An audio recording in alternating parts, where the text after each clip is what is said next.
Once again, good morning to all of you. This is Kundan Mishra before you.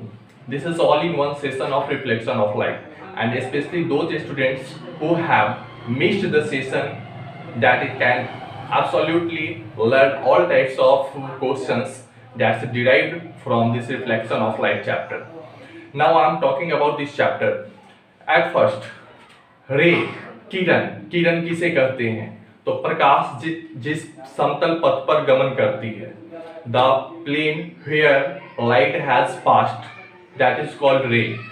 वह समतल सतह जिस पर प्रकाश गमन करती है किरण कहलाती है। Number 2, beam. बीम किरण पुंज। किरण पुंज क्या है? तो किरणों के समूह को किरण पुंज कहते हैं। The group of light is called beam, it means किरण पुंज। Number 3, reflection. Before I'm talking about reflection, some important things that is made for this chapter. कुछ ऐसी चीजें हैं जो इस चैप्टर में नेसेसरी है, आवश्यक है, उसकी चर्चा करेंगे। सबसे पहले luminous and non luminous. Luminous जिसे हिंदी में हम लोग प्रदीप्त के नाम से जानते हैं, नॉन ल्यूमिनस जिसे हम लोग हिंदी में अप्रदीप्त के नाम से जानते हैं। ल्यूमिनस के कुछ एग्जाम्पल्स आपको याद रखने हैं।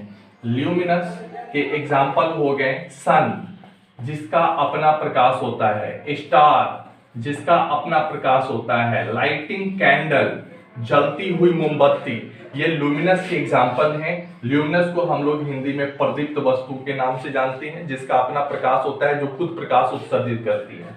Next, non luminous. Non luminous को हम लोग हिंदी में बोलते हैं अप्रदीप्त, वैसी वस्तु जिसका अपना प्रकाश नहीं होता है। जैसे हम सबसे पहले तो एग्जांपल ले लीजिए मून का, ये कई बार पूछा जाता है। तो मून के पास अपना प्रकाश नहीं होता है, चांद के पास वह सूर्य से परावर्तित किरणों के द्वारा वो प्रकाशित होती है। इसके बाद कुछ भी आप ले लीजिए, टेबल ले लीजिए, पेन ले लीजिए, पेंसिल ले लीजिए, ये सारे हैं अप्रदीप्त के एग्जाम्पल। तो luminous and non luminous. Second one thing is transparent, opaque and translucent. ये तीन चीज है जिसे हम लोग हिंदी में क्या बोलते हैं। सबसे पहले हम चर्चा करते हैं ट्रांसपेरेंट की। ट्रांसपेरेंट को हम लोग हिंदी में बोलते हैं जिसके आर पार देखा जा सके, ट्रांसपेरेंट। दूसरा है ट्रांसल्यूसेंट, ट्रांसल्यूसेंट। और जो तीसरी चीज है उसे हम कहते हैं ओपाक।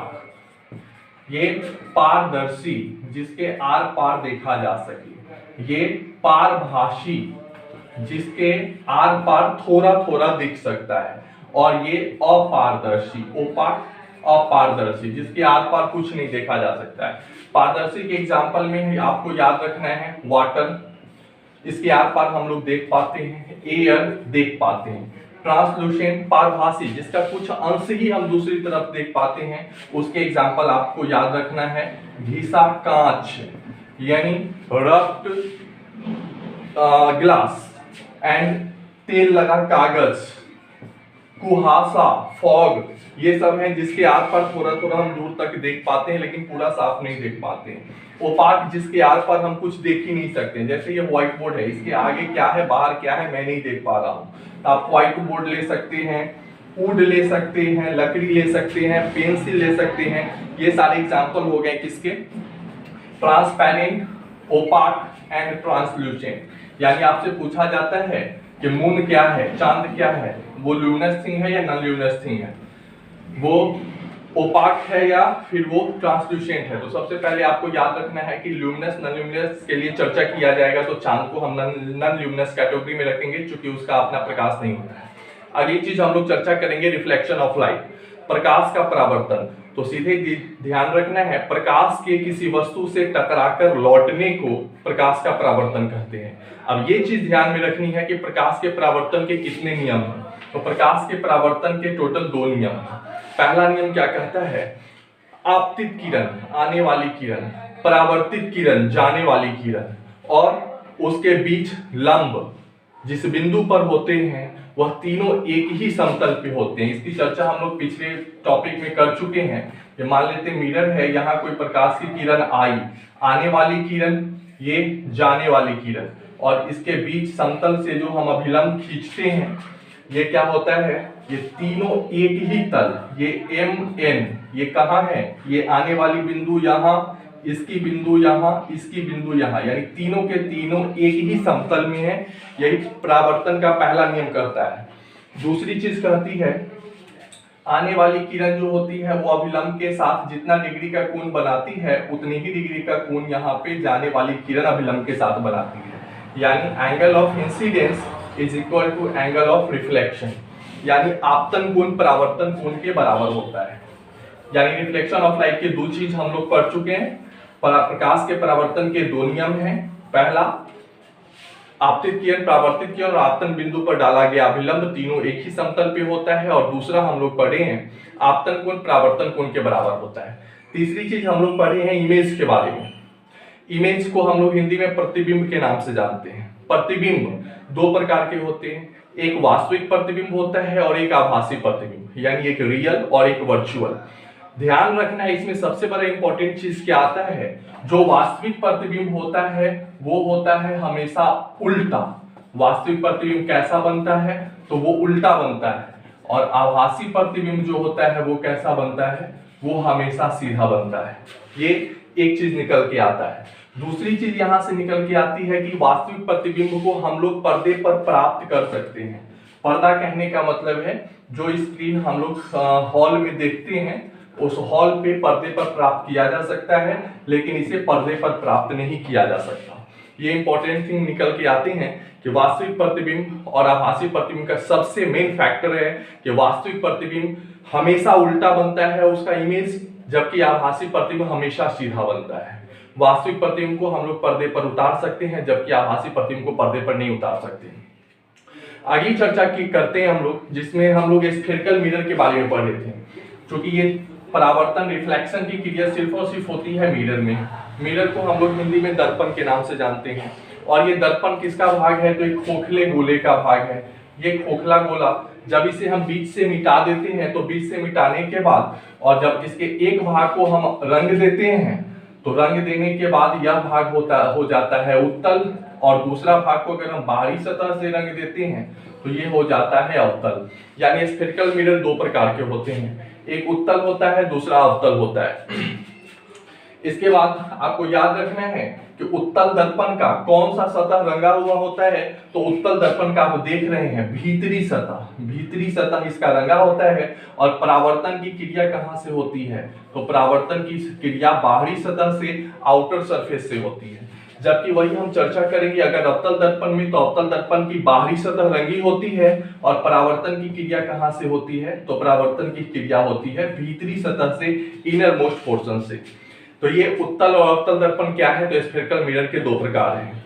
अब चर्चा की गई है कि जब दर्पण पे कोई प्रतिबिंब बनता है तो प्रतिबिंब की स्थिति कैसी होती है, तो ये भी ध्यान रख लेना है कि अवतल दर्पण के द्वारा जो प्रतिबिंब बनता है, ये अवतल दर्पण जो कि बाहरी सतह रंगी होती है और भीतरी सतह से, हमने पढ़ाया था अ से अवतल और अ से अंदर, मतलब अवतल दर्पण में अंदर सतह से परावर्तन की क्रिया होती है।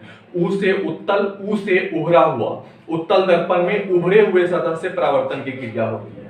तो ये अंदर से यहाँ परावर्तन की क्रिया होगी, यहाँ P होगा, यहाँ F होगा, यहाँ C होगा। तो ये कौन सा दर्पण कहलाएगा, ये कहलाएगा अवतल दर्पण। तो अवतल दर्पण में जो प्रतिबिंब बनता है वो याद रख लेना है, एक जब वो तो P पर हो वस्तु और एक वस्तु P और F के बीच में हो, तो उसका प्रतिबिंब बनता है आभासी। आभासी हमेशा कैसा होता है, तो सीधा होता है।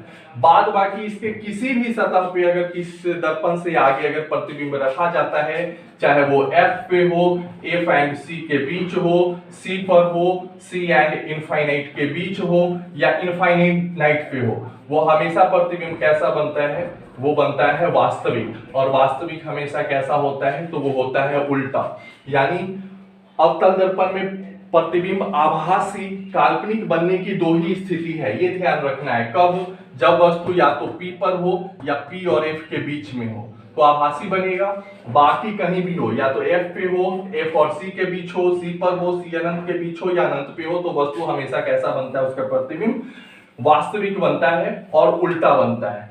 अगली चीज जो हम लोग चर्चा करेंगे वो नेचर ऑफ इमेजेस यहाँ से हम, और उत्तल दर्पण में जब हम उत्तल दर्पण की चर्चा करें तो उत्तल दर्पण में उससे उत्तल और उससे उभरे हुए भाग से यहाँ परावर्तन की क्रिया होती है।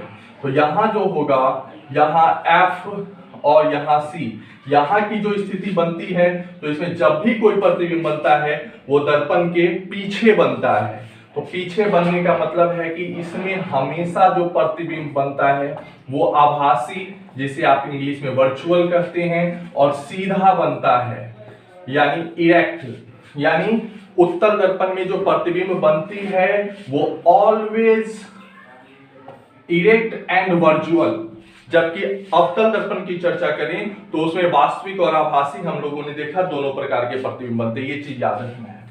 यानी उत्तल दर्पण में हमें सिर्फ और सिर्फ आभासी नहीं बल्कि वहां वास्तविक आभासी दोनों प्रतिबिंब देखने को मिलते हैं। लेकिन जब हम लोग चर्चा करते हैं अवतल दर्पण की, तो अवतल दर्पण में हमें उत्तल दर्पण ओनली आभासी, ओनली वर्चुअल एंड डायरेक्ट, जबकि अवतल दर्पण में आभासी और वास्तविक दोनों प्रकार के प्रतिबिंब बनते हैं। अब हम लोग चर्चा करते हैं यूजेस ऑफ मिरर। अब इस दर्पण के प्रयोग कहाँ किए जाते हैं, तो सबसे पहले याद रखना है ये कनकेव मिरर, जिसे हम लोग अवतल दर्पण के नाम से जानते हैं।